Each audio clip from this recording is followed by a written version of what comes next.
Rebonjour, rebonjour, rebonjour. C'est un plaisir de vous retrouver encore une fois ici pour cette nouvelle vidéo, cette nouvelle partie de notre cheminement de foi et de motivation.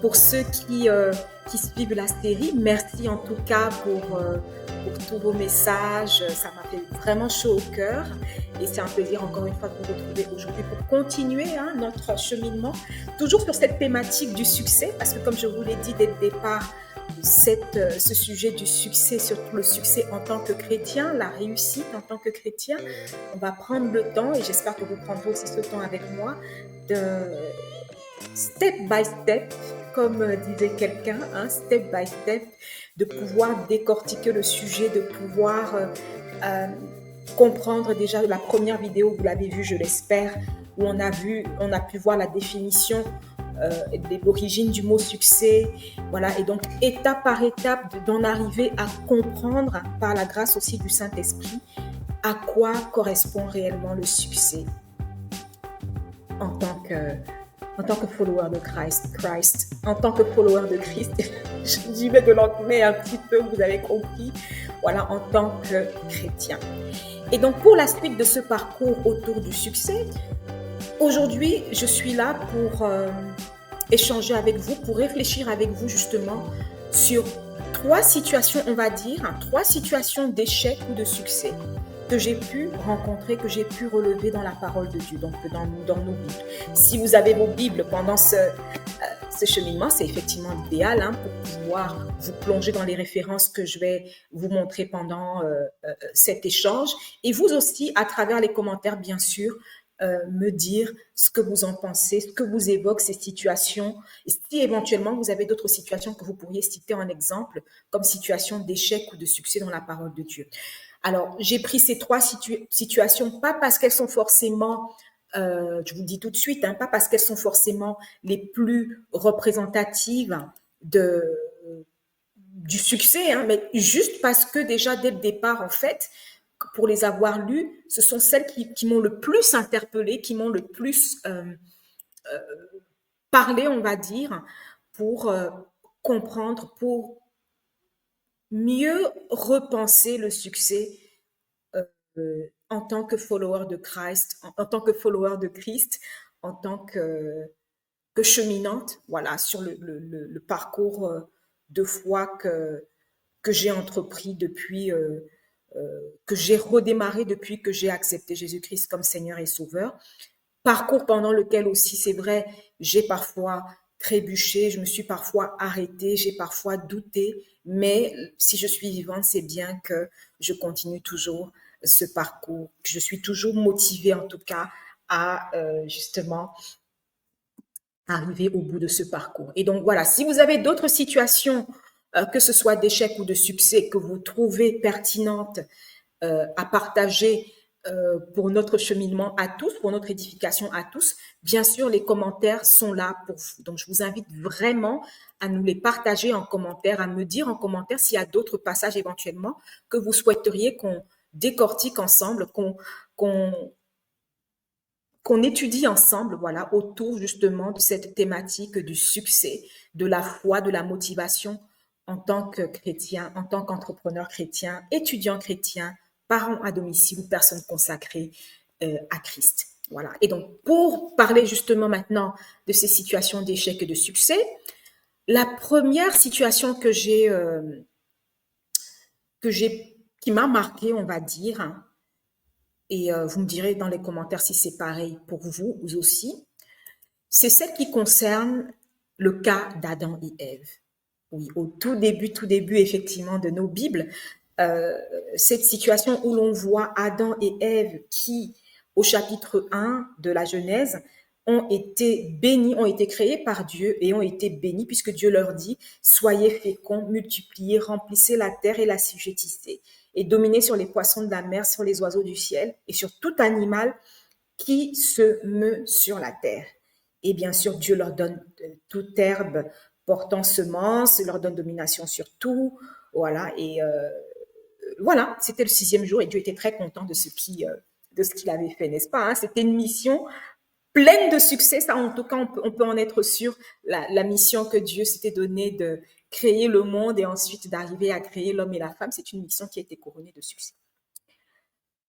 Par la suite, on se retrouve donc en Genèse chapitre 2, et là où déjà, hein, si vous pouvez prendre le temps de lire un petit peu le chapitre 2, pourquoi pas même dès le chapitre 1, vous verrez que Dieu donne pour ordre à l'homme de manger du fruit de tous les arbres du jardin, mais de ne pas manger, comme il est dit au verset 17, de ne pas manger justement de fruits venant de l'arbre de la connaissance du bien et du mal, car le jour où il en mangerait, il mourra. Voilà. Pourquoi moi ce passage me marque dans ce parcours, dans cette, comment dire, ce cheminement pour comprendre le succès selon ma foi en tant que chrétienne? Parce que comme vous vous en doutez bien, hein, pour ceux qui connaissent l'histoire, Adam et Ève n'ont pas réussi, ont échoué dans cet ordre qui leur a été donné de la part de Dieu, c'est-à-dire de ne pas manger du fruit de l'arbre de la connaissance du bien et du mal. Et c'est vrai que moi, ce qui m'avait marqué, parce que je me souviens l'avoir écouté il y a quelques années, hein, c'était un message que partageait Pasteur Sanogo de l'église Base d'Honneur, apôtre Mohamed Sanogo, pour ceux qui le connaissent, où il nous parlait justement du péché. Et bien sûr, quand on entend le mot péché, tout de suite, on voit de grands péchés, tu ne tueras point, tu ne commettras point d'adultère, etc. Mais l'explication qu'il nous avait donnée à ce moment-là du mot péché m'a marqué, et jusqu'aujourd'hui, j'en parle justement, tellement ça a été édifiant, dans le sens où le mot péché, tel qu'il est en tout cas aussi évoqué dans ce que traverse justement Adam et Ève ici, en hébreu renvoie, c'est le mot hata, qui ne signifie pas dans le sens de commettre quelque chose d'abominable, commettre quelque chose c'est-à-dire d'avoir tué quelqu'un ou etc. Mais dans le sens plutôt, hata a plutôt ce sens péché, ici a le sens de rater le but. C'est-à-dire que tu avais un objectif, tu avais une mission, hein, comme on l'a vu, hein, soyez féconds, multipliez, remplissez la terre et dominez la terre. Mais parce que tu n'obéis pas à un commandement, à un ordre, tu passes totalement à côté, tu échoues dans ta mission. Tu rates le but, tu rates la cible de ta trajectoire. Et oui, effectivement, il faut le dire, c'est tout à fait le contraire du succès.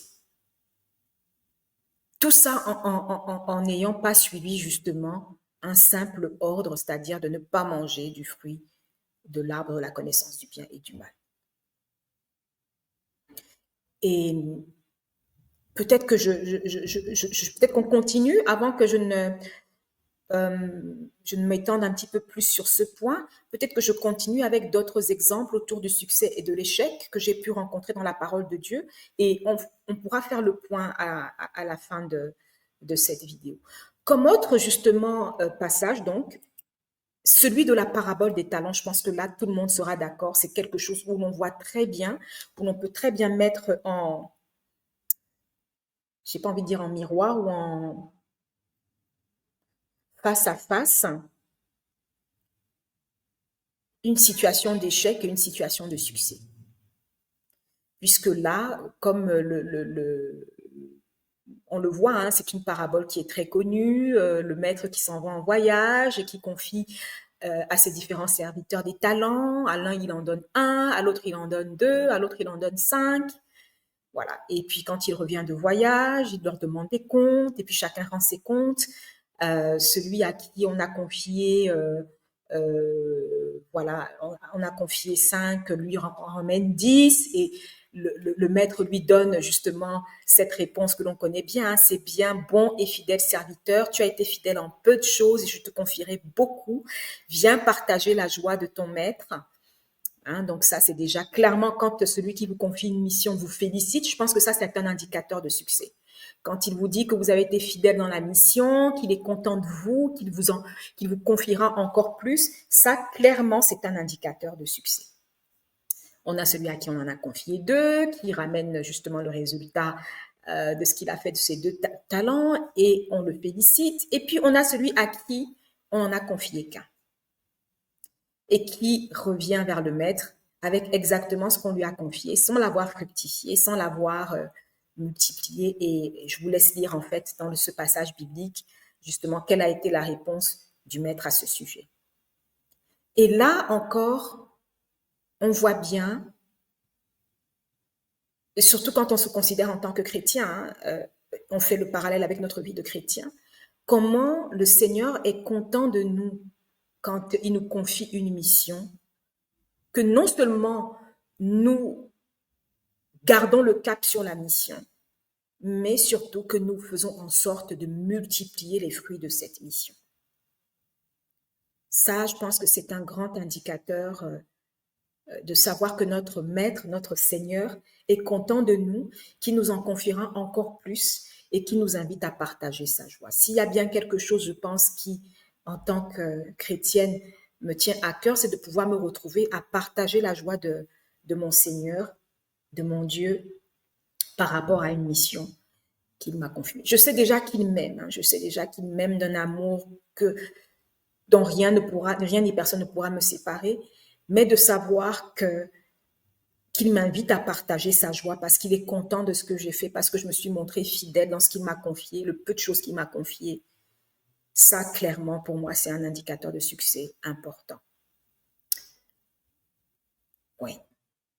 Pour vous, je ne sais pas, mais c'est quelque chose qui, moi, dans ce passage, m'a marqué. Après, un troisième passage, justement, ça va être toujours dans le même livre, toujours dans Matthieu 25, ça va être la parabole des 10 vierges, où on nous parle effectivement de 5 vierges qui étaient sages, 5 vierges qui n'étaient pas, bon, on les traite de folles, on va dire, qui étaient un peu distraites, on va dire, et qui se retrouvent à attendre l'époux pour la nuit, la soirée de noces, donc devant la salle de noces. Et il se trouve qu'elles s'endorment, certaines, leur lampe allumée, et quand l'époux arrive, il se trouve que 5 d'entre elles, justement, donc les moins sages, n'ont pas suffisamment d'huile, voilà, pour tenir leur lampe allumée, et demandent aux vierges sages, justement, de leur en donner un petit peu. Vierges sages qui leur disent, non, mais au lieu d'en prendre chez nous, allez plutôt en acheter pour en avoir en réserve pour vous-même. Et bien sûr, elles arrivent un petit peu tard, elles se retrouvent à arriver tard, et l'époux arrive, et celle qui était prête, faites attention à ce mot prête, entre avec l'époux dans la salle de noces et la porte est fermée. Voilà encore une situation où les unes se retrouvent à être au bon endroit, au bon moment, prêtes justement pour la mission et avoir du succès, donc à réussir dans leur mission qui était justement pas seulement d'attendre l'époux, mais d'attendre l'époux et de garder la lampe allumée tout le temps de sa présence. Par contre, on a les autres filles qui, si elle est vraie, elles étaient sur le territoire de la mission, elles ont attendu, elles avaient leur lampe allumée, mais cependant, elles n'étaient pas prêtes. Et n'étant pas prêtes, elles ont dû aller chercher les ressources pour être prêtes. Et quand elles sont revenues pour justement rejoindre l'époux, c'était déjà trop tard, la porte était fermée. On ne leur a plus ouvert la porte. Et ça, c'est justement une situation où beaucoup d'entre nous, on se retrouve en tant que, je ne sais pas pour vous, moi je suis entrepreneur en tant qu'entrepreneur chrétienne, en tant qu'entrepreneur chrétien, donc étudiant, personnes consacrées, parents, on se retrouve parfois justement dans ces situations-là parce qu'on n'est pas prêt, parce qu'on n'avait pas préparé les ressources pour garantir notre succès, pour garantir la réussite de ce qu'on avait entrepris, de ce qui nous avait été confié, eh bien, on passe tout à fait à côté, on rate la cible, on pêche effectivement, on rate le but de notre présence, que ce soit dans nos affaires, mais j'ai envie de dire carrément le but de notre présence ici sur Terre. Je ne sais pas ce que tous ces passages évoqueront pour vous. Je vous invite de toute façon à prendre le temps de bien les lire hein, après avoir échangé durant cette vidéo avec moi. Et bien sûr, je suis toujours intéressée par votre avis. Dites-moi, pour vous, qu'est-ce que ces trois situations d'échec, de succès dans la parole de Dieu vous évoquent aujourd'hui? Est-ce que dans votre propre parcours, il y a des moments où vous vous êtes senti justement, vous avez senti que si vous étiez mieux préparé, si vous aviez pris toutes les ressources, si vous aviez peut-être pris le temps, parce que moi aussi parfois ça m'est arrivé, hein, de ne pas avoir pris le temps suffisamment de me confier en l'Esprit Saint, eh bien vous êtes passé à côté du but. Et surtout, grande question, de ces trois situations, quel enseignement pouvons-nous tirer pour d'abord comprendre le sens du succès en tant que follower de Christ et ensuite manifester ce succès en tant que chrétien, en tant que disciple de Christ. Parce qu'in fine, c'est ce qu'il faut. C'est là l'objectif ultime. Quel est le vrai succès? Comprendre quel est le vrai succès en Christ. En tant que chrétien, qu'est-ce qui pour nous, en réalité, est le succès au-delà des paillettes, au-delà de la renommée, au-delà de qu'est-ce qui constitue pour nous le véritable succès? Comme toujours, j'aurai plaisir à vous lire en commentaire. Et bien sûr, je vous invite à vous abonner, à liker, à partager cette vidéo. Et je vous retrouve pour la suite de notre parcours, justement ce cheminement pour comprendre, pour mieux comprendre le succès. Dans ce chemin de foi et de motivation, le succès à l'image de Christ. Merci à vous. À bientôt.